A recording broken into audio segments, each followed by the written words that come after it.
こんにちは、テリーです。こんばんは、ゆっくりです。ご視聴ありがとうございます。ありがとね。さて、外でのゲーム再開です。最近ようやく地上が地上という実感が湧いてきたようです。何を今更。まあ今更ですが、地上を歩いてて怖かった感覚が薄れてきました。慣れてきたようです。で、当面はバイオーム探しつつ村人取引です。間もなく第二次遠征が終わって拠点に戻りますが、地下に潜って石炭集めし、それからまた遠征に向かいます。で、そこに海底遺跡があるんですよね。距離取って慎重に船旅です。この5枚目の地図は上コースと同じく、下のコースも海洋が広がっていました。キノコ島がないかと期待して見回してますが、今のところ見つけたのは馬島くらいです。海はまっすぐ進むだけの簡単なお仕事ですが、時折イカが湧いた時だけ気分はレースゲームです。障害物ありのやつね。結局東端まで海ばかりでした。第二次遠征は新バイオームも新ブロックも見つからずじまいで終了です。さてようやく塔が見えてきました。いくつか作業してから取引材料の石炭集めします。まず地図の配置場所をいじります。今後地図が上下に増えていくので配置換えの頃合いです。どれだけ広がるかしらね。で、こんな感じにしました。地図が増えたらデバッグ情報が邪魔ですが、見るときだけは非表示にすれば良さそうです。まあ欠点としては、操作ミスしたら死にかねないところですが、多分大丈夫でしょう。村の家からご自由にいただいた本棚は28個あり、2個増やして持ち運び用本棚を確保します。そして次は拠点設置用のエンチャント台の配置をいじります。試行錯誤の挙句こんな感じで。これだと部屋に入れないじゃないの。入らないですから。で、このバージョンではエンチャントの種類が表示されるようになったようでびっくりしました。必要なエンチャントを狙いやすくなったのね。ちょっと想定外でした。エンチャントを村人取引で入手すべきか再検討する必要がありそうです。ツルハシ置き直しても種類が変わらないですね。まあそれもそうか。さて、拠点の整備はここまでで、通路に残っていたエメラルドと石炭を採掘しに行きます。山岳の範囲から考えて、回収エリアは黄色のあたりです。2キロほどかしら。結構長いわね。湧き潰し済みですし、鉄と金は回収済みなのでそれほどかからないでしょう。と思ってたら40分弱経過したところでやっとゴールが近づいてきました。ダイヤツルハシ使えば早かったんじゃないの？エンチャントなしだと採掘速度差はそんなにないですよ。でも後から考えると、ここは石炭を幸運3で掘るべきでした。幸運3をダイヤのみに使っても、耐久ゲージが約1300回分余るんです。石炭は800個弱集まりました。当分の取引材料分は大丈夫そうね。さて、次はエンチャントしてみます。さっき鉱石掘った分でレベルが30超えました。で、試しにツルハシを入れ替えてもエンチャントの種類が変わらないですね。エンチャント台を使うまで種類は固定のようです。ちなみにダイヤと鉄のツルハシは同じ種類のエンチャントが並んでました。ツルハシも剣も微妙エンチャントだったので、記念すべき1回目は弓のダメージ増加法です。で、あれと思ったのですが、経験値が28残ってます。最大エンチャントで3しか減りませんでした。あら、なら27から30まで経験値稼ぐだけで、最大エンチャントがまたできるってことかしら。そのようですね。エンチャントについてはまるで別ゲーム感覚です。スポナートラップいらないかもしれません。さてでは早速エンチャント弓を使ってみます。あわよくばオーバーキル実績に届くかな。最大まで絞って。ってなんでラグさんここで現れる。相変わらず空気読むのうまいわね。実績解除ならずです。で、再び拠点です。エンチャント台を使うごとにエンチャントの種類が変わるっぽいので、低レベルエンチャントで種類を入れ替えてみます。効率強化効果。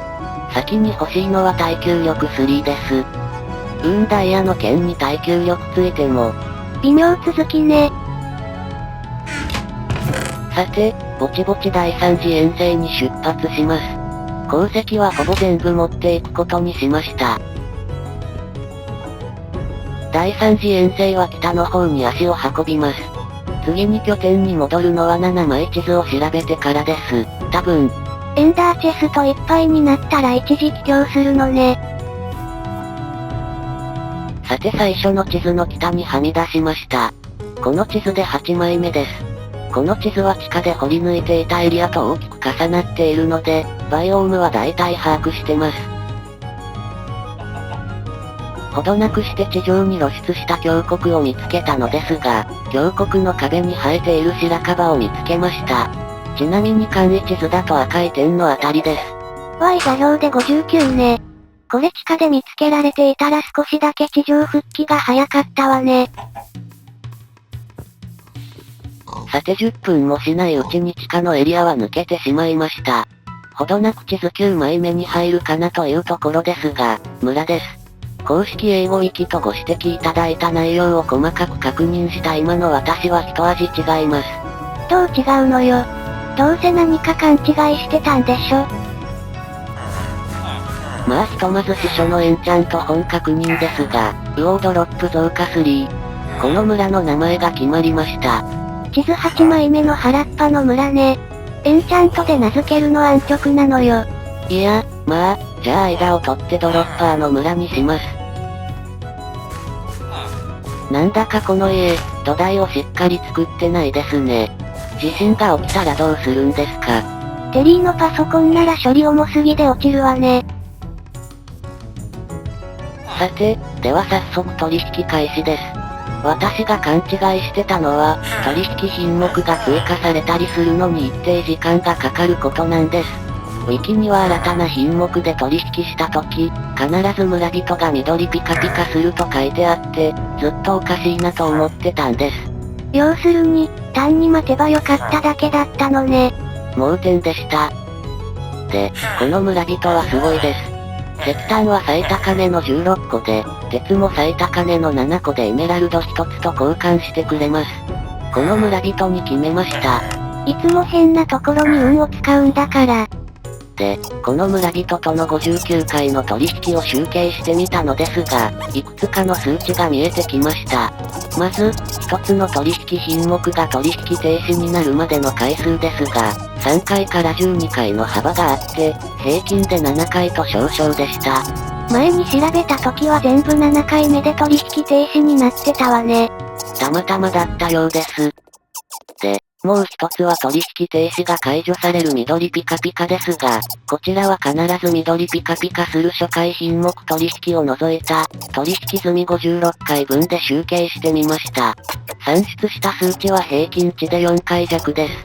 ちなみにウィキでは 20% となっていたので5回平均が正しい数字なのでしょう。さて、この結果から石炭と鉄の必要数を概算し直しましたが、おおよそ石炭は鉄の7割もあれば十分そうです。予定よりも石炭がかなり少なくて済むってことね。経験値30です。持ち運び用の本棚とエンチャント台を作っておいてよかったです。で、プレイ中はエンチャントの新仕様は調べてなかったのですが、多分複数エンチャントがつく仕様でそのうち一つが表示されているのだと見当つけていました。耐久力3付与狙いだったのですが、結果は外れです。いつもの物欲センサーね。しかし、先ほどの道具鍛冶屋は耐久力3を扱ってるんですよ。エメラルド12個なら手が届きます。欲しいです。おっと冒険者のお勤め忘れてました。どうでもいいのですがパンがまた落ちてます。宝箱開けるの後回しにするのなんで？ささて鉄はほぼ売り払い、エメラルドは100個を超えました。エンダーアイの最安値は7なので、ひょっとして必要数集まるかもしれません。さてでは試しに、ゾンビ肉売ったエメラルドでレッドストーン買えば、おお、いきなり最安値の7エメラルド円です。円つける意味あるの？さて、エメラルドごっそり持ってきました。途中村人が逃げ出しましたがしつこく付きまとってエンダーアイを売らせました。これでひょっとして、ジエンド攻略ができるようになってしまうわけね。どうせ落下死するからエンチャント防具使わないでしょ。それは否定しません。というわけでエンダーアイ14個ゲットです。この後、石炭等を売買して耐久力3のツルハシも入手しました。ブランチマイニングの前準備もこれで終わりです。で、石炭取引が解禁されたのを利用してエンダーアイ買い増ししようかと企み。その最中にまた経験値が30まで溜まりました。今度はどうしましょう？もうノックバックでいいわよ。嫌です。なんと水中呼吸3が来ました。念のため他の防具も見てみたのですが、大したものはないですね。水中呼吸で確定です。さて、新調したヘルメットで、海底遺跡攻略の準備も着々です。溶岩ダイブの準備も着々ね。エンダーアイも無事に買い増しできました。15個もあれば大丈夫でしょう。さて、あとは身支度をして、そろそろドロッパーの村からおさらばです。さて、8枚目の地図を西に抜けました。9枚目に入ります。